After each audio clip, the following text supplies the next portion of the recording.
नमस्ते बच्चों, कैसे हैं।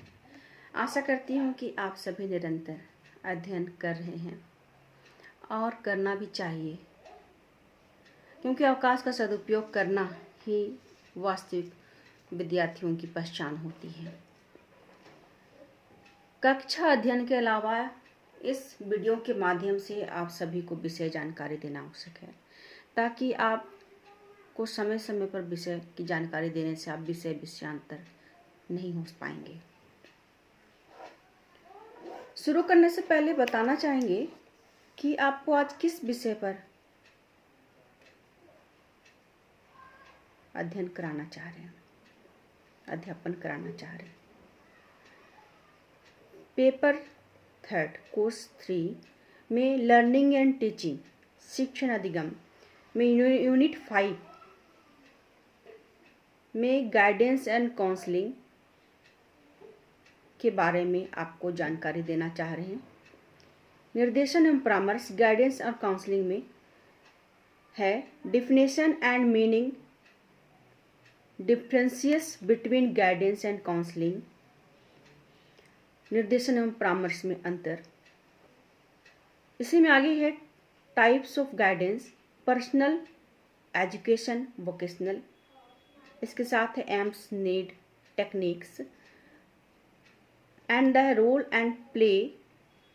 And the teachers and school in guidance and counselling. तो बच्चों, आज शुरुआत करते हैं निर्देशन एवं परामर्श। निर्देशन एवं परामर्श की शुरुआत करने से पहले आपको सबसे पहले निर्देशन की क्या भूमिका है, यह कहाँ से शुरुआत हुई, इसके बारे में बताना चाह रहे हैं। निर्देशन का उद्गम तभी हुआ था जब मानव सभ्यता का उदय हो चुका था, अर्थात निर्देशन का चलन काफी प्राचीन काल से होता चला आ रहा है, जिसमें समाज के प्रबुद्ध, बुद्धिजीवी, अनुभवी गुरुजन सहयोग करते थे। वैज्ञानिक, औपचारिक तथा संगठित निर्देशन की शुरुआत भी इसी सदी से आरंभ हुई थी। इसका जन्म काल यदि माना जाए तो निर्देशन का जन्म काल सर्वप्रथम यूएसए में आरंभ माना जाता है। अमेरिका के बोस्टन में 1980 नामक नगर में निर्देशन का उद्गम स्थल माना जाता है। सर्वप्रथम यहीं पर पर्सन व्यावसायिक ब्यूरो की स्थापना हुई थी। इस संस्था का मुख्य उद्देश्य था नवयुवकों को उनके लक्ष्यों तक पहुंचाना और उसके भावी जीवन को उसके अनुसार निर्देशित करना। ऐसा क्यों हुआ, इसके बारे में आगे जानेंगे। जानने से पहले हम लोग आज निर्देशन क्या है उसके विषय में चर्चा सुनेंगे। निर्देशन क्या है? निर्देशन अंग्रेजी शब्द गाइडेंस का हिंदी रूपांतरण है। अंग्रेजी में इसे गाइडेंस कहा जाता है। इसका अर्थ है निर्देश देना, मार्ग दिखाना, मार्गदर्शन करना। निर्देशन एक ऐसी प्रक्रिया है जिसमें एक व्यक्ति के द्वारा दूसरे व्यक्ति की समस्याओं के समाधान से संबंधित विषय को बताया जाता है। निर्देशन द्वारा इसका समाधान किया जाता है, अर्थात जो व्यक्ति किसी समस्या से घिरा हुआ है, उस व्यक्ति का समाधान कैसे किया जाए, वह व्यक्ति अपने विषय का समाधान कैसे करे, वह निर्देशनकर्ता के पास जाता है और निर्देशनकर्ता उस व्यक्ति को उसके समस्याओं का समाधान करने का मार्ग बतलाता है, निर्देश बतलाता है, तरीका बतलाता है, जिससे वह व्यक्ति उस तरीका, उस माध्यम के द्वारा, उस मार्ग के द्वारा अपने समाधान को ढूंढता है, अपने समस्या का समाधान को ढूंढता है। निर्देशन का अर्थ स्पष्ट करने से पहले और हम जानना चाहें कि निर्देशन क्या है। सामान्यतः निर्देशन को एक ऐसी प्रक्रिया के रूप में स्वीकार किया गया है जिसके आधार पर किसी एक अथवा अनेक व्यक्तियों को किसी न किसी प्रकार से सहायता दी जाती है। यहाँ पर मैंने कहा एक और अनेक व्यक्तियों को। यह कहने का मतलब है कि निर्देशन एक व्यक्ति के साथ बहुत सारे व्यक्ति अनेक व्यक्तियों को एक साथ निर्देश दे सकती है, सहायता प्रदान कर सकती है। इस सहायता के आधार पर समस्याओं के संबंध में विवेकपूर्ण निष्कर्ष निकालने, वांछित निर्णय लेने तथा अपने लक्ष्यों और उद्देश्यों को प्राप्त करने में उन्हें सुगमता होती है। निर्देशन के आधार पर व्यक्ति को अपनी योग्यता, क्षमता, कौशलों तथा व्यक्तित्व को से संबंधित विशेषताओं का ज्ञान होता है। वह स्वयं में जो उपस्थित कुशलता, योग्यता और विशेषता होती है उसका वह समुचित उपयोग कर सकता है। अंत में यह कहा जाए कि निर्देशन एक ऐसी प्रक्रिया है जिसमें व्यक्ति अपने जीवन की परिस्थितियों का सामना कर सकता है। इस विषय को आगे और अच्छी तरह से स्पष्ट करने के लिए शिक्षा शास्त्री निर्देशनकर्ता ने अपने अपने विचारों को परिभाषा के रूप में व्यक्त किया है। आइए जानते हैं उन परिभाषाओं के द्वारा क्या कहा गया है। मॉरिस के अनुसार, मॉरिस ने कहा है, निर्देशन व्यक्ति की उस सहायता को कहते हैं, प्रदान की जाने वाली प्रक्रिया को कहते हैं जिसके द्वारा अपनी वह क्षमताओं का पता लगाने तथा उन्हें विकसित करने का प्रयत्न करता है जिससे उसका व्यक्तिगत जीवन सुखी और सामाजिक जीवन उपयोगी हो सके। मॉरिसन ने कहा है कि वह उस व्यक्ति के क्षमताओं का पता लगाता है ताकि वह व्यक्ति अपने क्षमताओं का पता लगा सके, ताकि वह अपने आप को विकसित कर सके व्यक्तिगत रूप में। जी हाँ, व्यक्तिगत रूप में अपने आप को विकसित कर सके और अपने जीवन को सुखमय बना करके एक समाज में रहने योग्य बनाकर अपने जीवन को उपयोगी बना सके। आगे परिभाषित करते हुए पसरीचा के अनुसार यह कहा गया, उन्होंने कहा है कि किसी व्यक्ति विशेष का पूरे समूह के साथ क्या संबंध। निर्देशन इस पर प्रकाश डालता है और इस संबंधों का समुचित विकास निर्देशन के द्वारा ही संभव है। निर्देशन किसी व्यक्ति विशेष के साथ पूरे समूह, यदि एक व्यक्ति निर्देशन लेता है तो मनुष्य जानता है कि वह एक सामाजिक प्राणी है। मनुष्य एक शुरू से सामाजिक प्राणी है, लेकिन वह अपने आप को पहचानने के लिए जैसे जैसे वो बड़ा होने लगता है उसका जीवन समूह में बीतता है, समूह में रहता है। लेकिन समूह में रहने के साथ वह अपने संबंध को में कैसे समुचित विकास कर सके, इस विषय को प्रकाशित करने के लिए, प्रकाश डालने के लिए पसरीचा ने कहा है कि निर्देशन द्वारा ही यह संभव है कि व्यक्ति अपने और अन्य समूहों के संबंध को जान सके, पहचान सके। स्किनर के अनुसार, स्किनर ने 9 युवकों को परिभाषित किया है कि निर्देशन 9 युवकों को अपने से, दूसरे से तथा परिस्थितियों से सामंजस्य स्थापित करना सीखे, सहायता देने के लिए। 9 युवक जो आज भविष्य की धरोहर है,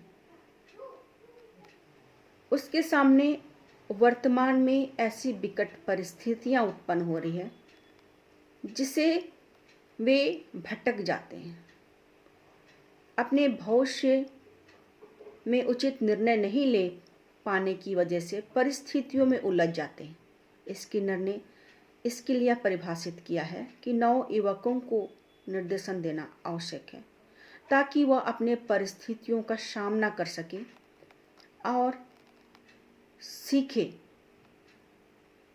स्वयं के लिए, दूसरों के लिए सहायता देने के लिए। शर्ले हर्मिन के अनुसार, शर्ले हैमरिन ने कहा है कि व्यक्ति को अपने आप को पहचानने में मदद करना जिससे वह अपने जीवन को आगे बढ़ा सके निर्देशन कहलाता है। वस्तुतः इनमें निर्देशन द्वारा स्वयं अपने आत्मा की अनुभूति कराना है। शर्ले हैमरिन ने कहा है कि व्यक्ति को स्वयं को पहचानने की क्षमता, आज व्यक्ति इतना व्यस्तशील हो चुका है कि वह अपने को पहचान नहीं पाता है। तो इस परिभाषा में यही व्यक्त किया गया है कि निर्देशन उन व्यक्तियों के लिए है जो अपने आप को पहचान नहीं पाता है,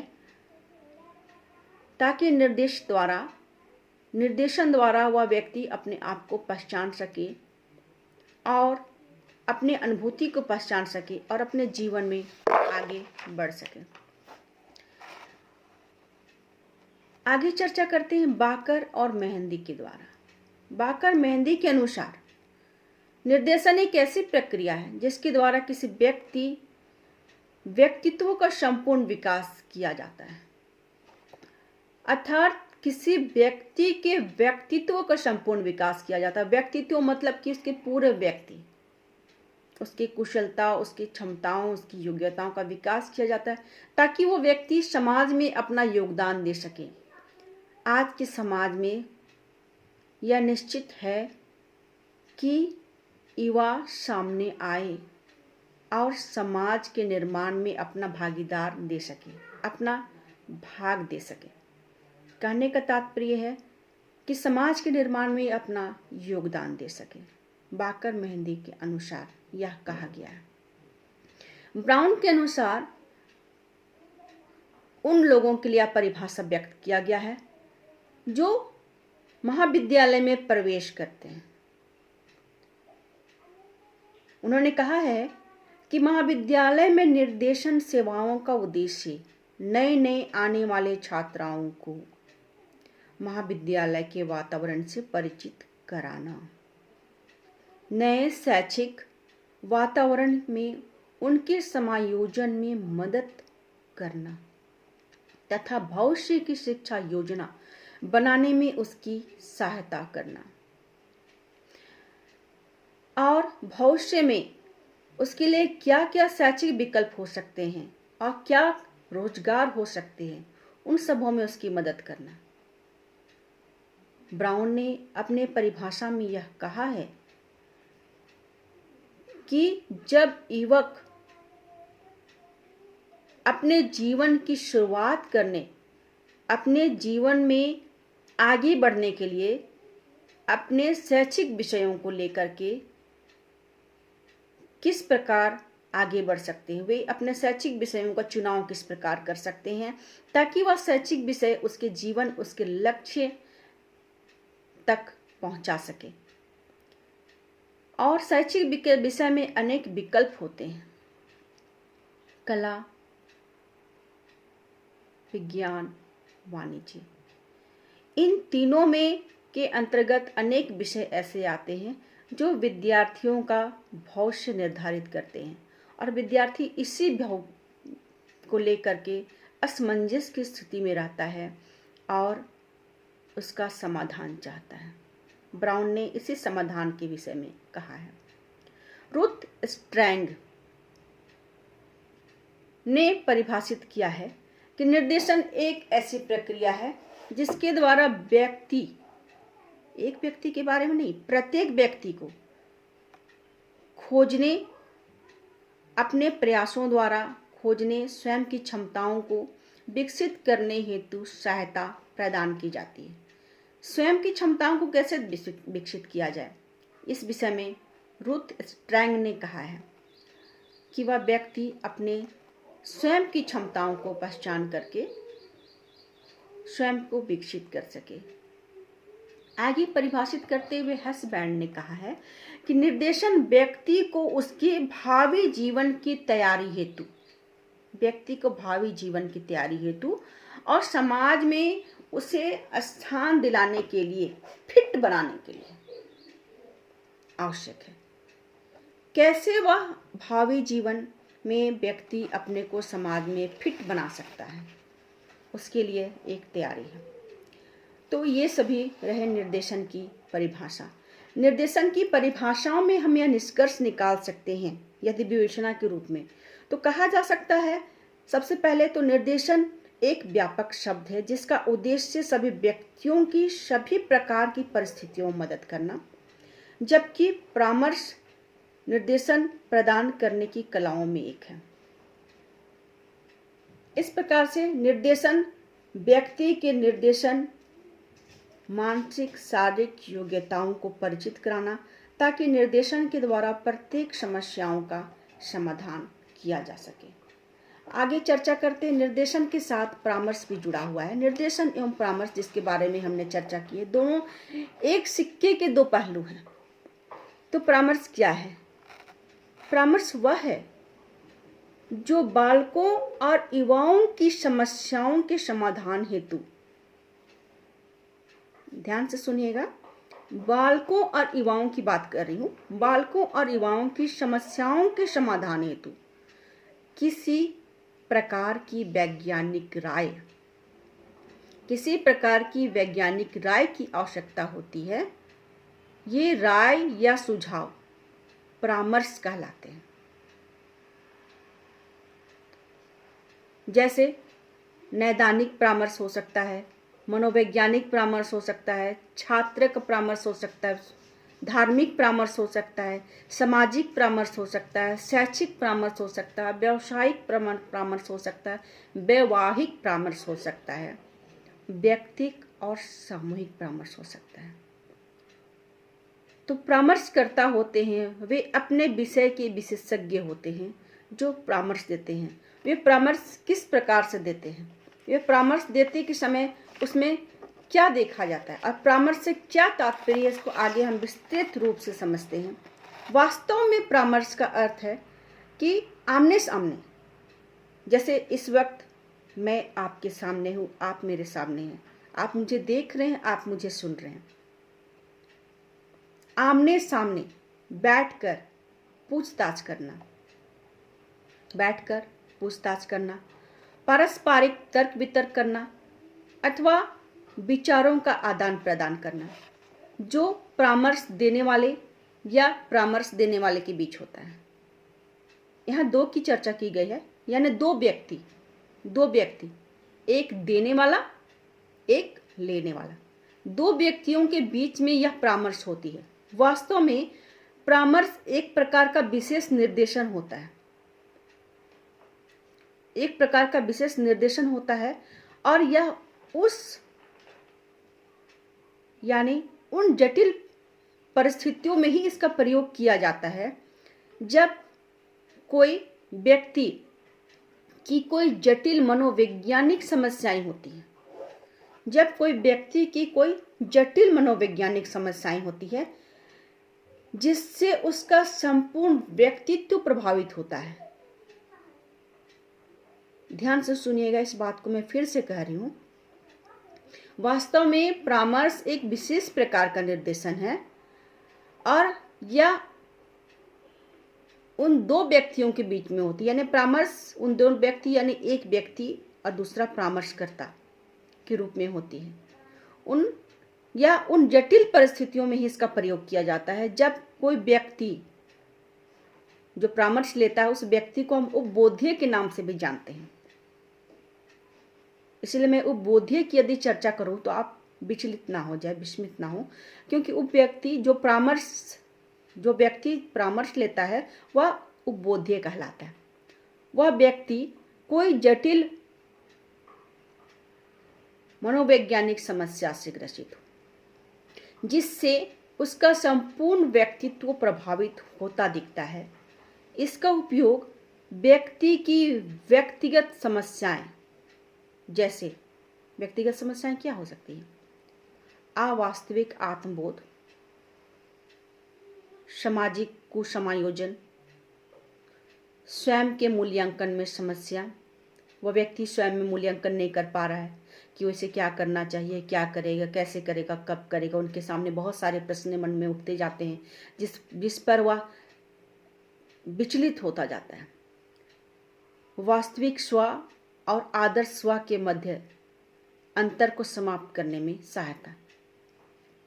बेवजह की चिंता करना, जैसे परीक्षा में विद्यार्थी परीक्षा देने बैठ जाते हैं और बेवजह चिंता करने लगते हैं कि क्या आएगा, क्या नहीं आएगा, किस प्रश्न को पढ़ूं, किस प्रश्न को नहीं पढ़ूं। बेवजह चिंता करना, धारणाएं करना, मन में अजीब प्रकार की धारणाएं उत्पन्न करना, अभिवृत्तियों इत्यादि को सुलझाने में किया जाता है। इसका मुख्य उद्देश्य होता है कि विद्यार्थी में आत्मबोध तथा सामंजस्य की योग्यता का विकास करना। यदि वह समस्याएं विद्यार्थी के व्यक्तित्व में बहुत गहराई तक उतर चुकी है,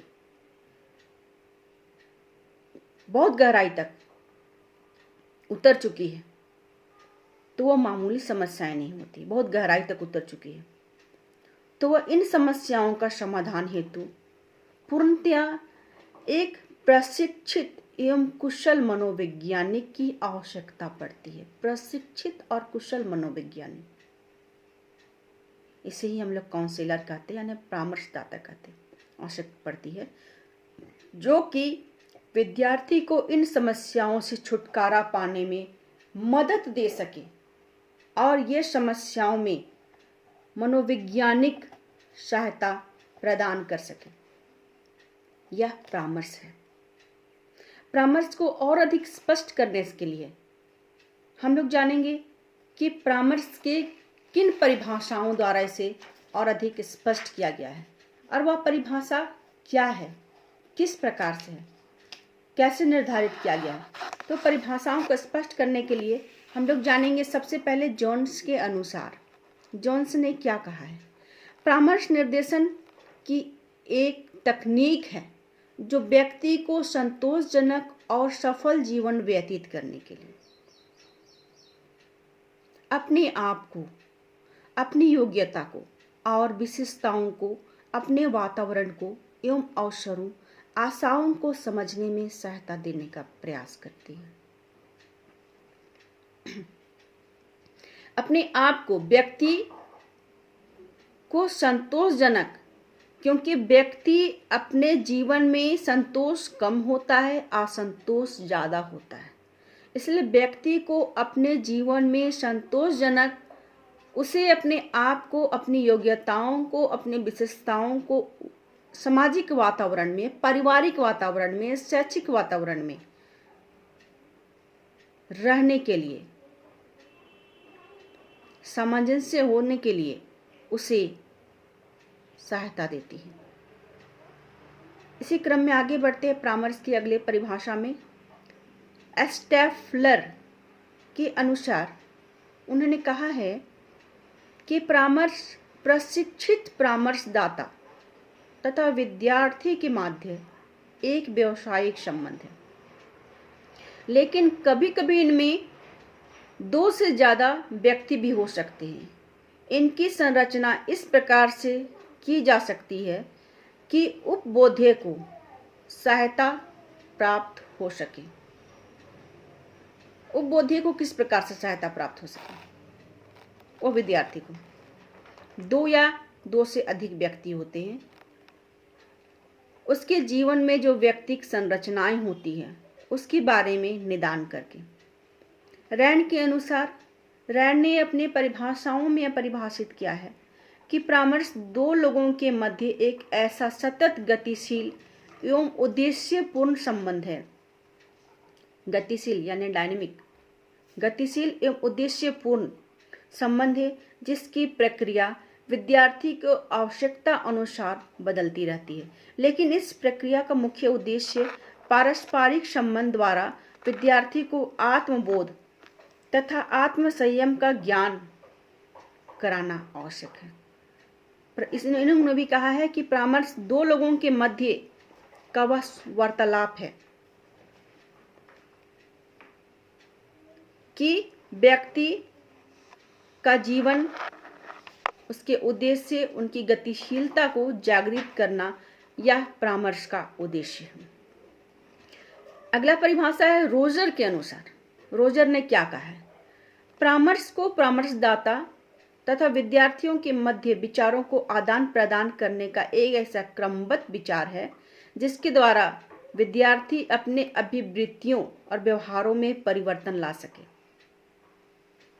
क्रमबद्ध प्रक्रिया, एक के बाद एक प्रक्रिया। व्यक्ति के जीवन में यदि एक समस्याओं का निदान हो तो दूसरी समस्याएं खड़ी हो जाती हैं।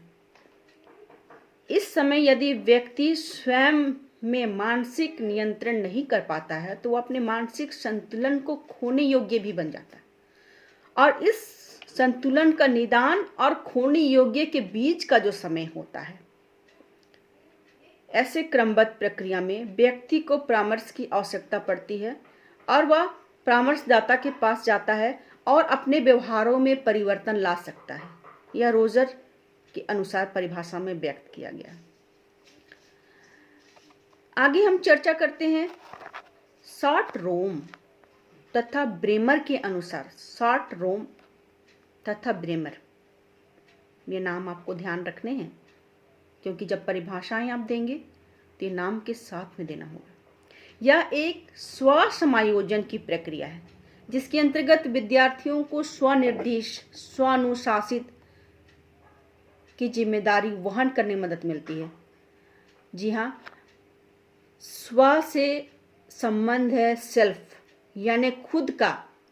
जब हम खुद समायोजन करें, यानी स्वयं में स्वयं को समायोजन करना, स्वयं को निर्देशित करना, स्वयं को अनुशासित रखना, यह जिम्मेदारी व्यक्ति के अंदर उपलब्ध कराने, व्यक्ति के अंदर समायोजन कराने, ताकि वह व्यक्ति समाज में, परिवार में समायोजन कर सके। आगे बढ़ते हैं पसरीचा के अनुसार। पसरीचा ने क्या कहा है? परामर्श वो सहायता है जो लोगों को जीवन के विभिन्न सोपानों में आई विशेष समस्याओं को हल करने में सहायक होती है। परामर्श व्यक्ति के जीवन में बहुत सारी समस्याएं होती। इसको फिर से मैं रिपीट करके बताती हूँ कि परामर्श वह सहायता है जो लोगों के जीवन में विभिन्न सोपानों में आई विशेष समस्याओं को हल करने में सहायक है।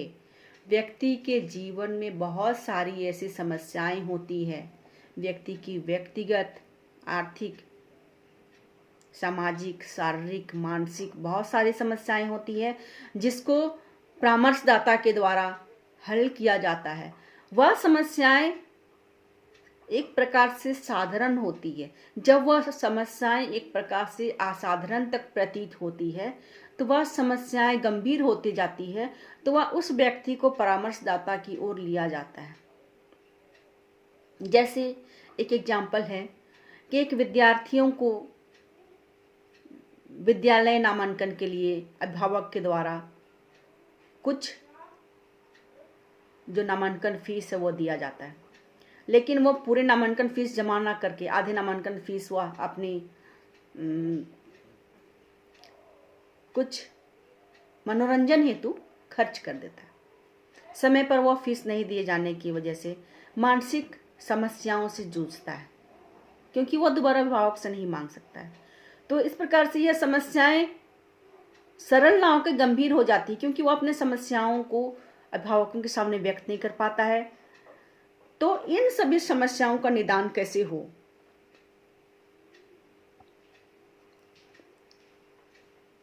यदि वह चाहे तो सरल तरीके से निदान कर सकता है, लेकिन यह समस्याएं जब उसके मानसिक रूप में घर कर जाती है, मानसिक चिंताओं में व्यक्त होने लगती है, तो वह गंभीर हो जाती है।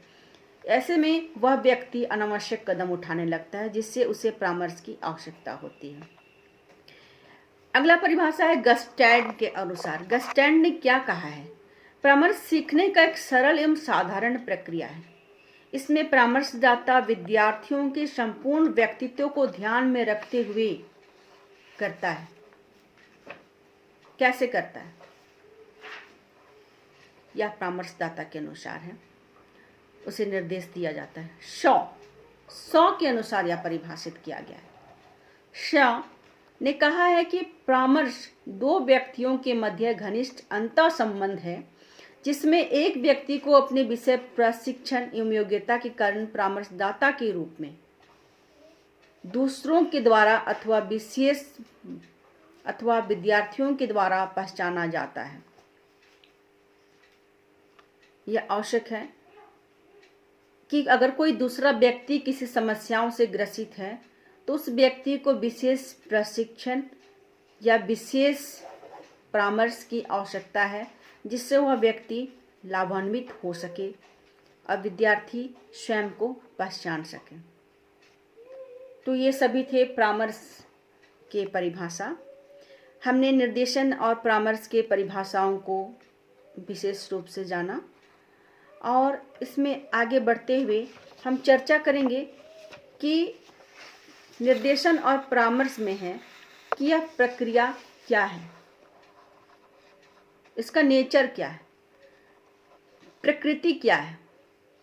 इसकी प्रकृति यह है कि वह एक प्रक्रिया के रूप में सतत चलती है।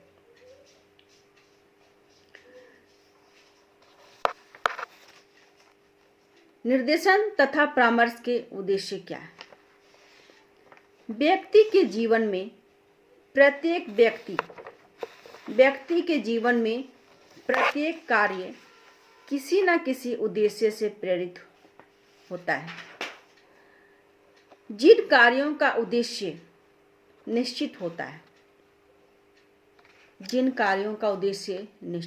है, उसमें व्यक्ति की सफलता संभावना अच्छी होती है। किंतु जिन कार्यों का उद्देश्य निश्चित नहीं होता है, उसमें व्यक्ति का लक्ष्य निश्चित नहीं होता है। निर्देशन एवं परामर्श सेवाओं, शिक्षण संस्थाओं, सामाजिक या मनोवैज्ञानिक तकनीकों के आधार पर सतत प्रक्रिया है, जिसका उद्देश्य व्यक्ति को समय समय पर निर्णय लेना होता है, ताकि वह व्यक्ति जिन उद्देश्यों में व्यक्ति के जीवन में जो उद्देश्य छुप जाती है, खो जाती है, व्यक्ति अपने जीवन में वह मूल उद्देश्य लाए, निश्चित कर सके। क्योंकि व्यक्ति की सफलता तभी है जब वह अपने जीवन में उद्देश्य ला सके।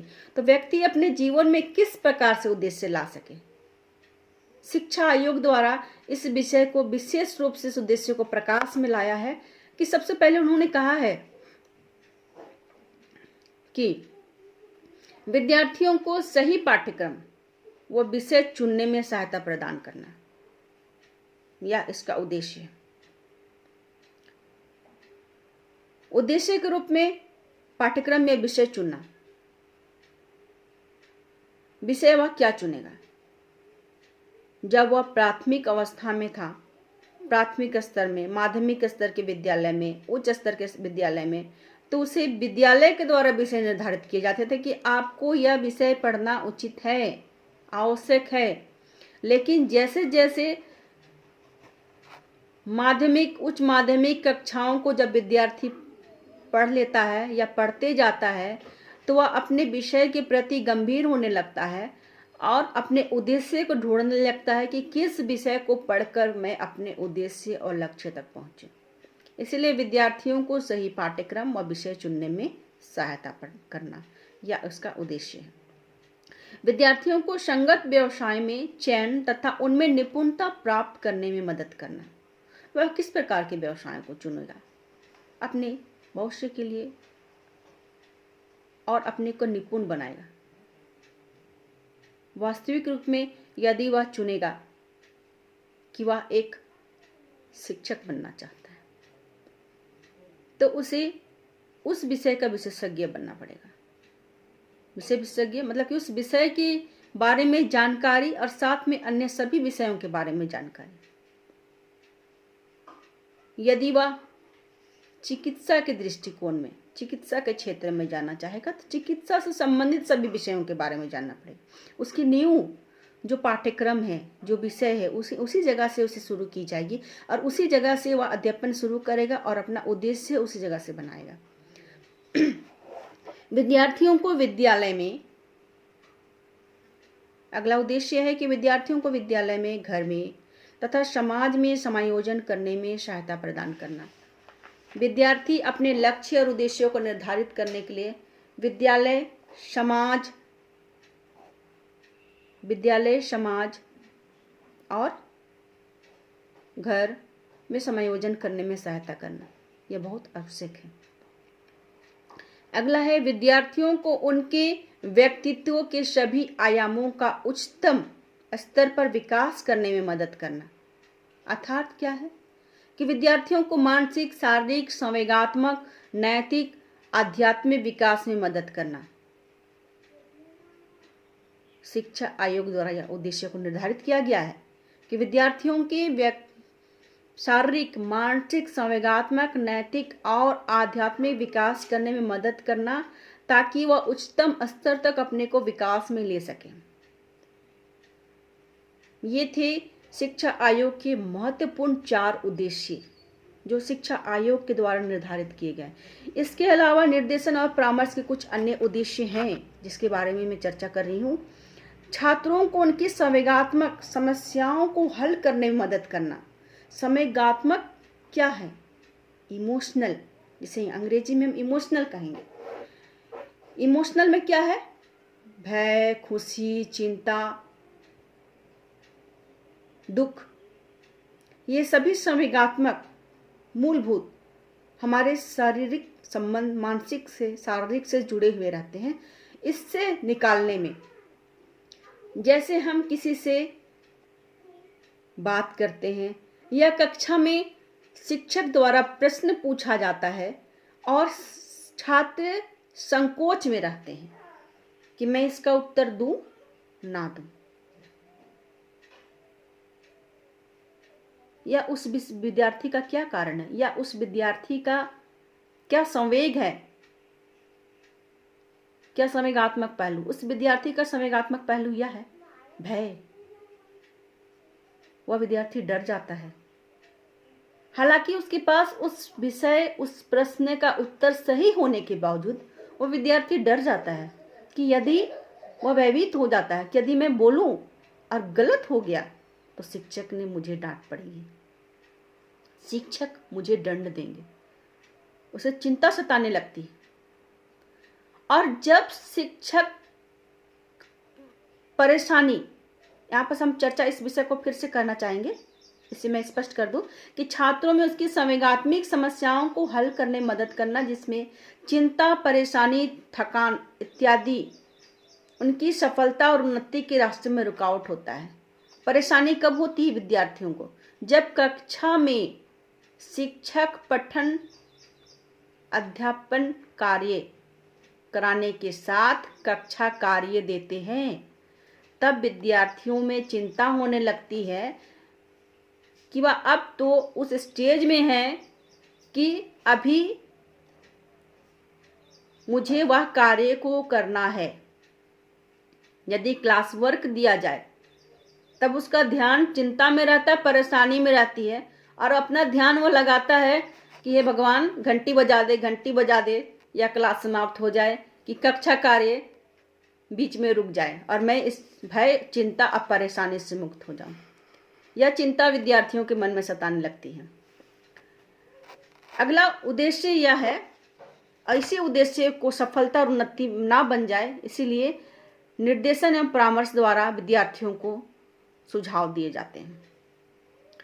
अगला उद्देश्य यह है कि विद्यार्थियों के व्यक्तित्व के सर्वांगीण विकास करने में सहायता करना, निराकरण करना। व्यक्तित्व के सर्वांगीण विकास क्या है? सर्वांगीण विकास मानसिक, शारीरिक सभी मूलभूत जो आवश्यकताएं होती हैं, व्यक्ति की क्या आवश्यकताएं होती हैं? व्यक्ति का जीवन में मूलभूत आवश्यकताएं रोटी रोज कपड़ा। लेकिन जब सर्वांगीण विकास की बात होती है तो उसके व्यक्तित्व में जितने सर्वांगीण विकास होते हैं उनमें सहायता प्रदान करना, उसके क्षमताओं, उसके कुशलताओं, उसके योग्यताओं, इन सभी के में विकास करने में, उसके सभी व्यक्तिगत समस्याओं का निराकरण करना, यह उद्देश्य है। अगला उद्देश्य विद्यार्थी को उसकी योग्यताओं, क्षमताओं, आवश्यकताओं के अनुसार तथा सीमाओं का ज्ञान कराना। व्यक्तियों की उनकी आवश्यकताओं, सीमाओं के अनुसार उनका ज्ञात कराना, किस प्रकार से यह संभव है और आवश्यक है, यह व्यक्ति के लिए होता है। तो ये सभी जो उद्देश्य हैं, निर्धारित हैं, ये सभी उद्देश्य व्यक्ति के जीवन में अहम पहलू डालती है कि व्यक्ति किस प्रकार से अपने जीवन में इन सभी आवश्यकताओं की पूर्ति कर सके, अपने समस्याओं का निदान कर सके, कैसे कर सके। अगला उद्देश्य है कि विद्यार्थियों को अपने वातावरण की संपूर्ण जानकारी प्रदान करना। इसके साथ सामंजस्य स्थापित करने में सहायता देना। यह उद्देश्य है कि वातावरण में बच्चे को, व्यक्ति को, बालक को, किशोर को सामंजस्य स्थापित करना। फिर है विद्यार्थियों को इस योग्य बनाना कि अपने जीवन की समस्याओं को सहज ढंग से सुलझा सके।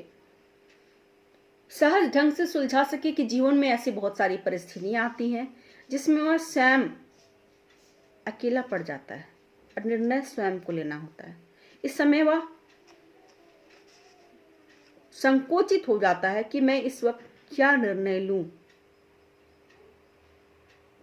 इस वक्त आप भी संकोचित में हैं कि इस वक्त क्या निर्णय ले, मैं घर में रहूं, बाहर में रहूं, अध्यापन करूं या ना करूं।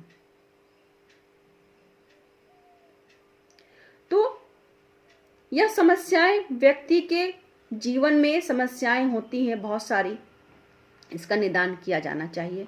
अगला उद्देश्य है विद्यार्थियों को इस योग्य बनाना कि अपने जीवन की समस्याओं को सहज ढंग से सुलझा सके। इस पर बात हो चुकी है। अगला है विद्यार्थियों के आत्मविश्वास उत्पन्न करना। विद्यार्थियों में आत्मविश्वास उत्पन्न करना, उन्हें इस योग्य बनाना कि वह अपने उत्तरदायित्वों का वहन ठीक ढंग से कर सके। विद्यार्थी के जीवन में बहुत सारे उत्तरदायित्व होते हैं जिसका वह वहन ठीक ढंग से कर सके। जब वह विद्यार्थी रहता है विद्यालय का, तब उसके सामने जिम्मेदारी रहती है, उत्तरदायित्व रहता है कि वह अपने अभिभावकों का, अपने शिक्षकों का, अपने समाज के द्वारा जो विशिष्ट जो अभिभावक रहते हैं, जो बड़े बुजुर्ग रहते हैं, उनके अनुसार कार्य करना। जब वह बड़ा हो जाता है, उस समय समाज के रूप में, समाज में जब वह आता है तो समाज में सहयोग के रूप में वो अपना उत्तरदायित्व वहन करता है। जैसे जैसे वो बढ़ता है उसके सामने बहुत सारे उत्तरदायित्व होते हैं उसका वहन करना। और उस बालक का शुरू से उसके मस्तिष्क, उसके मनोविज्ञान, उसके ज्ञान के अंदर यह समाहित होनी चाहिए कि वह उत्तरदायित्व का वहन कर सकेगा या नहीं। यह उसका मूल उद्देश्य है। अगला है विद्यार्थियों की उनके लक्ष्य निर्धारित में सहायता करना और उनकी प्राप्ति हेतु उन्हें उचित सहायता देना और उनका मार्ग प्रशस्त करना। जी हाँ, यह बहुत जरूरी है कि विद्यार्थी अपने जीवन में जो उसका मूलभूत उद्देश्य रहता है, उसी उद्देश्य को लेकर के वह बढ़े, पनपे और अपने उद्देश्य तक पहुँचे, अपने लक्ष्य तक पहुँचे। ऐसा इसलिए होता है कि यदि उस व्यक्ति, उस विद्यार्थी, उस बालक, उस नवयुवक का जो उद्देश्य होता है, अगर उसको लेकर के वो अपने लक्ष्य तक नहीं पहुंच पाता है तो वह मानसिक रूप से तनाव हो जाता है, तनावग्रसित हो जाता है, जिससे उसका जीवन परेशानियों से घिरा हो जाता है। इस प्रकार से ये सभी उद्देश्य होते हैं व्यक्ति को उनके समस्याओं का निदान करने के लिए। हम लोग आज अध्ययन कर रहे हैं परामर्श की, निर्देशन और परामर्श की। तो निर्देशन की परिभाषाओं के रूप में हम व्यक्त किए थे, पहले बता चुके हैं आप लोगों को कि निर्देशन क्या है। निर्देशन है निर्देशित करना, मार्ग दिखाना। परामर्श क्या है? परामर्श है उन समस्याओं का समाधान करना जो किसी प्रकार से व्यक्ति के मनोवैज्ञानिक या वैज्ञानिक समाधान की जिस व्यक्ति की आवश्यकता होती है उसका उसे निदान करना। लेकिन इसके साथ में हम जानना चाहेंगे कि निर्देशन और परामर्श में क्या डिफरेंसेस है। डिफरेंसेस यानी अंतर, differences between guidance and counselling. तो निर्देशन और परामर्श के अंतर को स्पष्ट करने के लिए हम लोग आगे पढ़ते हैं। निर्देशन क्या है? निर्देशन एक व्यापक का क्षेत्र, एक व्यापक है, विस्तृत क्षेत्र है, बहुत बड़ा क्षेत्र निर्देशन का क्षेत्र। क्या है क्षेत्र? एक बार चर्चा करें। जैसे निर्देशन का क्षेत्र कहीं भी निर्देशन प्राप्त हो सकता है, घर में, समाज में, शिक्षण संस्थान में, बहुत जगह जहाँ चाहेंगे हमें वहाँ निर्देशन प्राप्त हो सकता है।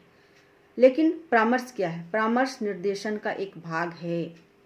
परामर्श उस जगह पर दिया जा सकता है जहाँ परामर्शकर्ता और परामर्श लेने वाला व्यक्ति यानी उपबोध्य हो। उन दो लोगों के बीच में ही परामर्श होता है, इसलिए परामर्श निर्देशन का एक भाग है। आगे अंतर देखने से हम जानते हैं कि निर्देशन की आवश्यकता सभी व्यक्तियों के लिए है। रोजमर्रा के जीवन में, दैनिक जीवन में निर्देशन की आवश्यकता होती है। हम राह चलते निर्देश लेते हैं, हम शिक्षण संस्था में निर्देश लेते हैं, समय समय पर निर्देश लेते हैं। लेकिन परामर्श की आवश्यकता केवल तब होती है और केवल उन व्यक्तियों के लिए होती है जो गंभीर शैक्षिक, व्यक्तिगत, व्यवसाय, मनोवैज्ञानिक समस्याओं से घिरे हैं, उनसे सामना करना पड़ता है। तब केवल परामर्श की आवश्यकताएं होती है कि व्यक्ति किसी शैक्षिक, व्यवसायिक या मनोवैज्ञानिक समस्याओं से घिरा हुआ है। निर्देशन की आवश्यकता या व्यक्ति को सामूहिक रूप से दिया जा सकता है क्या? निर्देशन। लेकिन परामर्श व्यक्ति को केवल व्यक्तिगत रूप से दिया जा सकता है। व्यक्ति को केवल व्यक्तिगत रूप से दिया जा सकता है, सामूहिक रूप से नहीं दिया जाता। निर्देशन सामूहिक रूप से दिया जा सकता है, लेकिन परामर्श व्यक्ति को केवल व्यक्तिगत रूप से दिया जा सकता है। निर्देशन जीवन भर चलने वाली प्रक्रिया है। अगला अंतर यह है कि निर्देशन व्यक्ति की जीवन भर चलने वाली प्रक्रिया है, लेकिन परामर्श या जीवन भर नहीं चलती। इसकी आवश्यकता तब होती है जब व्यक्ति के अंदर गंभीर समस्याएं होती हैं, तब इसकी आवश्यकता होती है। फिर आगे चलते हैं। निर्देशन समय, शक्ति तथा वित्तीय रूप में मितव्ययी है। निर्देशन समय, शक्ति और वित्तीय रूप में मितव्ययी है, मतलब कि इसमें जो व्यय होते हैं वो भ्रमित है, वो कम लगता है, नहीं के बराबर है, वो लगता ही नहीं है। लेकिन परामर्श समय तथा खर्च दोनों लगता है। परामर्श में व्यक्ति की जो समस्याएं होती हैं उसमें समय भी लगता है और खर्च भी लगता है। निर्देशन में ऐसा बिल्कुल नहीं होता है। निर्देशन सामान्यीकृत एवं विशेषकृत दोनों प्रकार की सेवाएं हैं। सामान्यीकृत और विशेषकृत दोनों प्रकार की सेवाएं हैं, लेकिन परामर्श केवल विशेषकृत सेवाएं हैं। विशेष समय पर ही केवल परामर्श दिया जाता है। फिर है निर्देशन या जीवन के प्रत्येक क्षेत्र से संबंधित है। या जीवन के प्रत्येक क्षेत्र से संबंधित है, मुख्यतः रूप से शैक्षिक तथा व्यावसायिक समस्याओं से संबंधित है। शैक्षिक तथा व्यावसायिक समस्याओं से संबंधित है, लेकिन परामर्श मुख्यतः संवेगात्मक और समायोजनात्मक समस्याओं से संबंधित है। परामर्श मुख्यतः संवेगात्मक और समायोजनात्मक और समस्याओं से संबंधित है। अगला अंतर है, इसमें निर्देशनकर्ता पहले विषय वस्तु को जानता है। निर्देशनकर्ता पहले से विषय वस्तु को जानता है। जैसे यदि किसी विद्यार्थी को विषय चयन करना है अपने नामांकन लेने के लिए महाविद्यालय में, तो निर्देशनकर्ता पहले से जानता है कि उसका नामांकन किस विषय में उसे करने के लिए सुझाव दिया जाए, तो इसलिए उस विषय वस्तु को पहले से जानता है। लेकिन परामर्श लेने से पूर्व परामर्शकर्ता पहले से विषय वस्तु को नहीं जानता, उसे परामर्शकर्ता के पास में उस विषय वस्तु को बताना पड़ता है। प्रभावशाली निर्देशन हेतु घनिष्ठता कायम आवश्यक नहीं है। आप कितने भी निर्देशन आप बार बार क्यों ना लो, आपका निर्देशन प्रभावशाली निर्देशन के लिए घनिष्ठता कायम करना आवश्यक नहीं है, मतलब कि बहुत नजदीकी संबंध बनाना आवश्यक नहीं है। आपको निर्देशन मिलेगा, अवश्य मिलेगा। लेकिन जब परामर्श लेने वाला जो प्रार्थी होता है उस प्रार्थी से घनिष्ठता संबंध रखना आवश्यक होता है, क्योंकि प्रार्थी को यह विश्वास दिलाना आवश्यक होता है कि प्रार्थी उसके व्यक्तिगत समस्याओं को समझता है। भावनात्मक रिलेशन उसमें जागरूक करना पड़ता है। निर्देशन अगला है निर्देशन सभी प्रकार के व्यक्तियों और छात्राओं को दी जाती है। निर्देशन सभी प्रकार के व्यक्तियों और छात्राओं को दी जाती है, लेकिन परामर्श केवल उन्हीं को दिया जाता है जो समस्या से ग्रसित हो। अगला अंतर है कि अब व्यक्ति की क्षमताओं, रुचियों, अभिरुचियों, योग्यताओं को पहचानने का उपयोग कर स्वयं तथा समाज का विकास करने में मदद करता है। यह व्यक्ति की क्षमताओं की, रुचियों में और व्यक्ति के अंदर जो योग्यताएं होते हैं वह उस योग्यताओं का उपयोग कैसे कर सके और समाज में अपना विकास कैसे कर सके, इसका मदद करते हैं। लेकिन व्यावसायिक में अंतर यह है कि यह व्यक्ति की समस्याओं को दूर करके उसे तनाव मुक्त बनाता है और जीवन की सही राह दिखाता है।